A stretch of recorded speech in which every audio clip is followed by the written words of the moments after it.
Florida. Donald Trump sits alone in his private quarters, phone in hand, watching South Korean markets open 14 hours ahead of Washington. The KOSPI is climbing fast. Too fast. Seoul's National Assembly still hasn't approved the $350 billion deal they shook hands on 6 months ago. His advisors are asleep. Commerce Secretary Howard Lutnick won't see his phone for another 5 hours. But Trump doesn't wait. At 2:37 a.m., he opens Truth Social. 10 words. South Korea's legislature is not living up to its deal. The threat hits Seoul at 4:37 p.m. local time. Tariffs raised from 15% to 25%. Market chaos, emergency meetings. But here's what nobody noticed. 9,000 miles away in New Delhi, as Korean markets absorbed the shock, two other leaders were finalizing something that would make Trump's morning infinitely worse. What happened in the next 36 hours will be studied for the next 50 years as the moment America's allies stopped asking for permission. This is how the post-World War II trade order fractured in less than 2 days. Let's go. Hit subscribe right now, because what you're about to see isn't in any mainstream outlet. They're calling this a trade dispute. We're going to show you the coordinated strike. Drop a like if that 2:37 a.m. timestamp already has your radar up.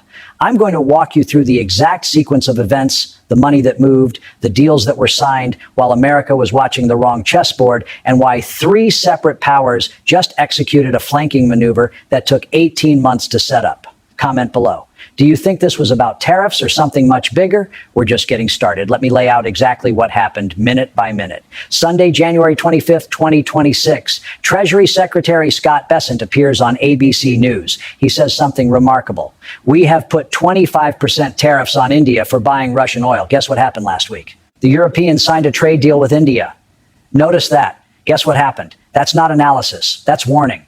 The Treasury Secretary is on national television trying to signal something. He knows what's coming. 48 hours pass. January 27th, 2:37 a.m. Eastern Time. Trump posts the threat to South Korea. Raise tariffs from 15% to 25% if Seoul doesn't ratify the $350 billion agreement. 4:37 p.m. Seoul time. The KOSPI drops 0.84% in 15 minutes. Emergency cabinet meeting. Trade Minister Yo Hong-Koo and Industry Minister Kim Jong-kwon dispatched to Washington. But here's where it gets interesting. While South Korea scrambles, something else is happening. In New Delhi, Ursula von der Leyen and Narendra Modi are putting final signatures on documents. 36 hours after Trump's threat, they announced the mother of all deals, a free trade agreement creating a 2 billion person economic zone, combined GDP $27 trillion.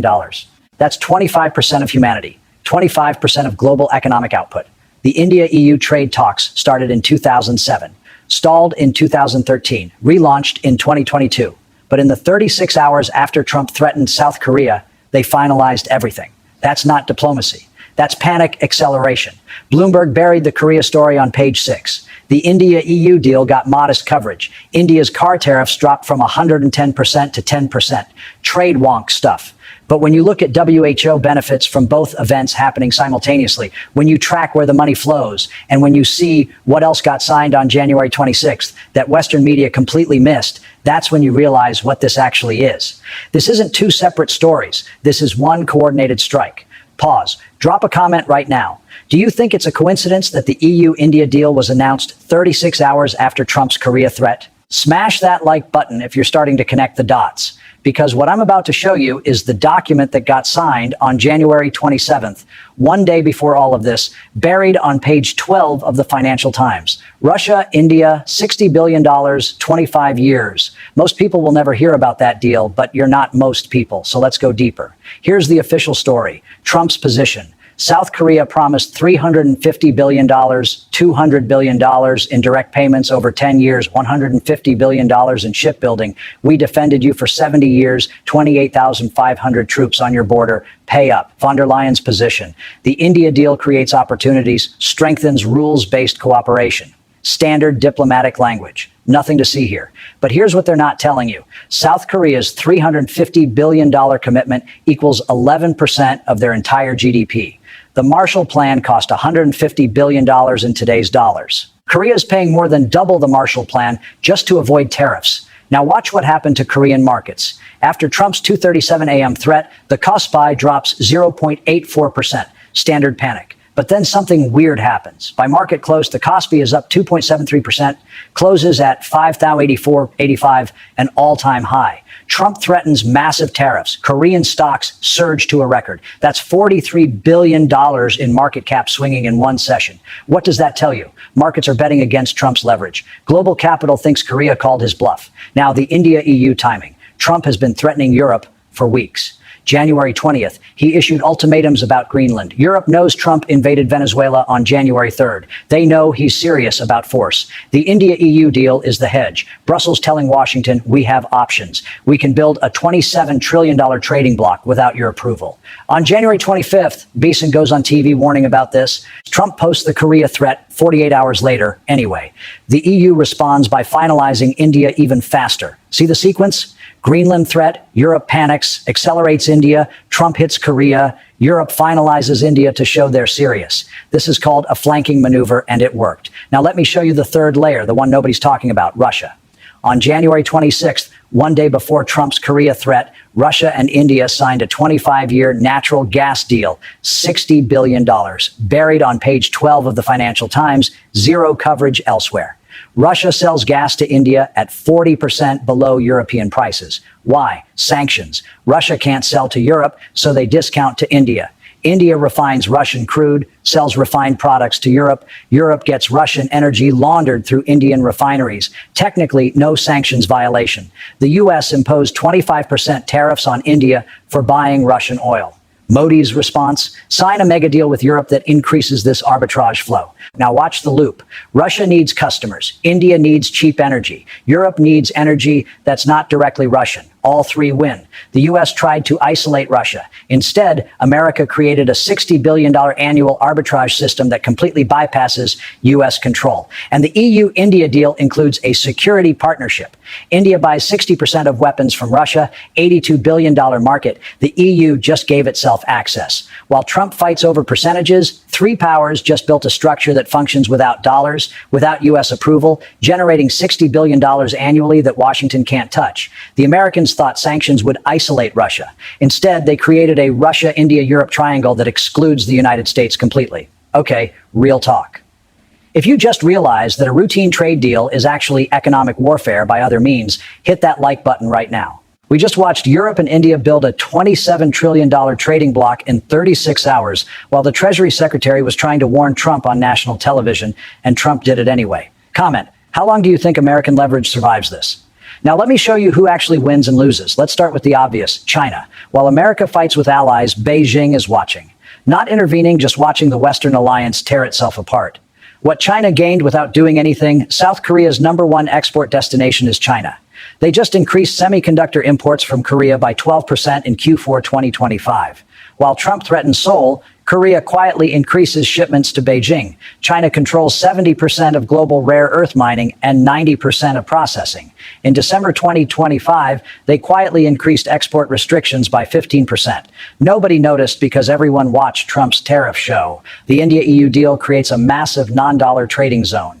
India trades with Europe in euros and rupees. That reduces dollar demand, exactly what China wants for yuan internationalization. Yuan-denominated trade grew 18% in 2025. BRICS expanded from 5 to 11 countries, with 13 more applying. Combined GDP, $28.5 trillion, larger than the U.S. economy. China's playing a 10-year game. America's playing a 10-day game. Now, who got wrecked? The United States. What America lost in 36 hours, the automatic assumption that allies need U.S. approval for major trade deals, the ability to use tariffs without consequences, the perception that dollar alternatives are theoretical. Here's the cascade. Countries bypass the dollar. They don't need dollar reserves. They sell treasuries. Prices drop. U.S. borrowing costs rise. The $36 trillion debt becomes more expensive. Dollar is 58% of global reserves, down from 71% in 1999.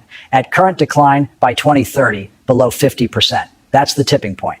U.S. sanctions work because they cut you off from dollar systems. But if you're not in the dollar system, sanctions become suggestions. Russia increased trade with China by 35% after sanctions. Iran sells oil in yuan. Venezuela pays China in crude. The sanctions weapon is dulling in real time. But here's who you didn't expect to win, India. Modi is running the perfect hedge, buying Russian oil at discounts, refining it, selling to Europe at premiums. taking U.S. military aid while buying Russian weapons, signing mega deals with Europe while maintaining BRICS ties. India's foreign reserves grew $58 billion in 2025, fastest since 2007. FDI up $78 billion. Manufacturing shifting from China up 23%. Modi signed 4 major trade deals in 2025 alone. India's playing both sides and it's working. And who's getting crushed? South Korea. Seoul is trapped. They need U.S. military protection against North Korea, but their economy depends on China. 25% of exports go to Beijing. After Trump's threat, Korean stocks hit an all-time high. Markets betting against Trump's leverage. President Lee can't convince his legislature the threat is real when markets are celebrating. Korea is trying to play the middle, but the middle is disappearing. Here's the pattern you need to understand. 1971, Nixon closed the gold window without warning allies. Bretton Woods collapsed. Europe's response eventually became the euro. 2003, Bush invaded Iraq over European objections. Transatlantic relationship fractured. 2017-2020, Trump's first term, pulled out of Iran deal. Paris Accord threatened NATO. Europe started building strategic autonomy frameworks. 2026, Venezuela invasion January 3rd. Greenland threats January 20th. Korea escalation.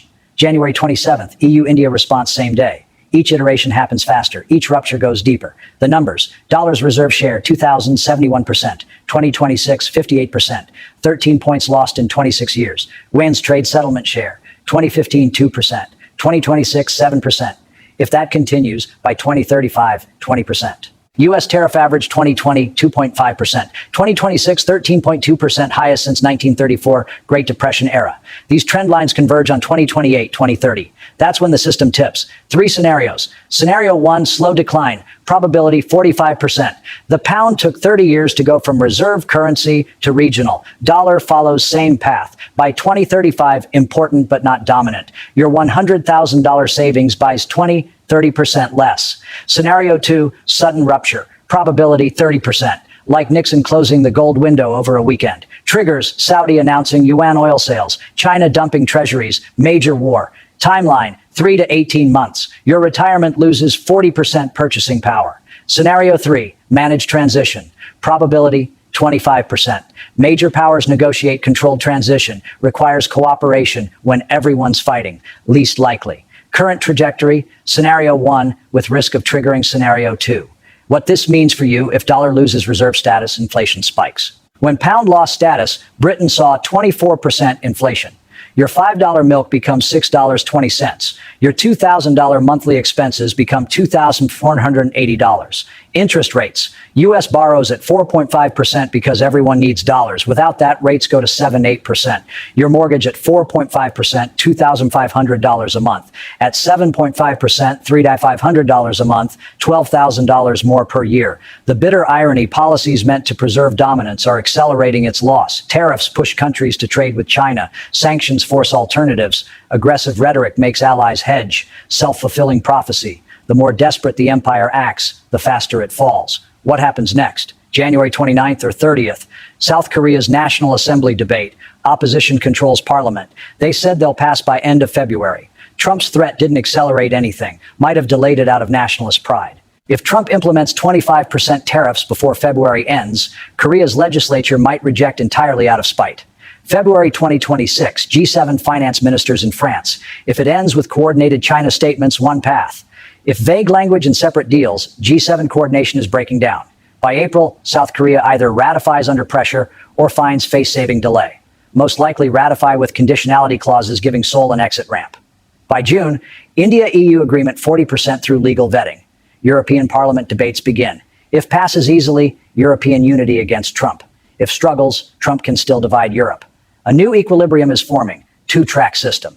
Track 1. U.S.-dominated security architecture, NATO, AUKUS, Quad. Track 2, non-U.S. economic architecture, EU, India, ASEAN, BRICS convergence. Countries in Track 1 for military protection, Track 2 for economic stability. That's not an alliance. That's a protection racket, wildcards that could change everything. China invades Taiwan 2027. Probability 20-25%. Everything changes. Trade deals become meaningless. War economy. European far right wins major elections 2026. Probability 35-40%. If Le Pen wins France or AfD gains Germany, EU strategy collapses. India deal might not get ratified. Supreme Court rules Trump's tariffs unconstitutional. Probability 15 to 20%. Case pending on IEP authority. If court says no, Trump's leverage collapses overnight. BRICS announces functional SWIFT alternative. Probability 30-35%. If working by mid-2026, financial architecture supporting tariff leverage disappears. Sanctions become unenforceable. Let me bring this together. We started with a 2:37 a.m. social media post. What looked like a tariff threat is actually the moment American allies stopped asking permission. This is part of a 15-year pattern of declining U.S. economic leverage. We're approximately 60% through this transition. The breaking point comes when dollar drops below 50% of reserves or when oil is priced in multiple currencies as standard. Current trajectory 2028-2030. Your life changes when inflation spikes, interest rates rise, purchasing power drops 20 to 30%. The empire doesn't fall in a day. It falls in 1,000 cuts over a decade. We just watched cut number 4. South Korea's stock market hit an all-time high after his threat. Markets are betting against his leverage. That's not opinion, that's math. And math doesn't care about politics or patriotism. All right, if this changed how you see Trump's trade war, hit that subscribe button right now. We just watched America's allies build a $27 trillion trading bloc in 36 hours while Trump was threatening them. That's not deal making, that's blowback. Drop a comment. Which scenario, slow decline, sudden rupture, or managed transition, does South Korea ratify by February? Who benefits most, China, India, or Europe? Share this with someone who still thinks tariffs are making America great again. Here's what we're tracking next. Korea's National Assembly debate. G7 finance ministers in February. Whether Trump backs down or doubles down. Some of you asked about the Russia-India deal. That $60 billion, 25-year contract is the real story. Let me know if you want that deep dive. Remember, this isn't partisan. This is about understanding how power actually works. The dollar isn't American because America is special. It's American because of decisions made in 1944, maintained through petrodollar agreements in 1974, enforced through military presence. Those decisions are being unmade right now, not by vote, by market forces, strategic positioning, accumulated leverage. You can't stop it by believing harder in American exceptionalism. You can only prepare. And preparation starts with information. Subscribe if you want to see clearly. This is the geopolitical edge. This is how the game is actually played. And now you know. Bonus detail if you're still here. Japan's stock market rose 1.2% the day Trump threatened South Korea. If Korean cars face 25% tariffs, Japanese cars become more competitive.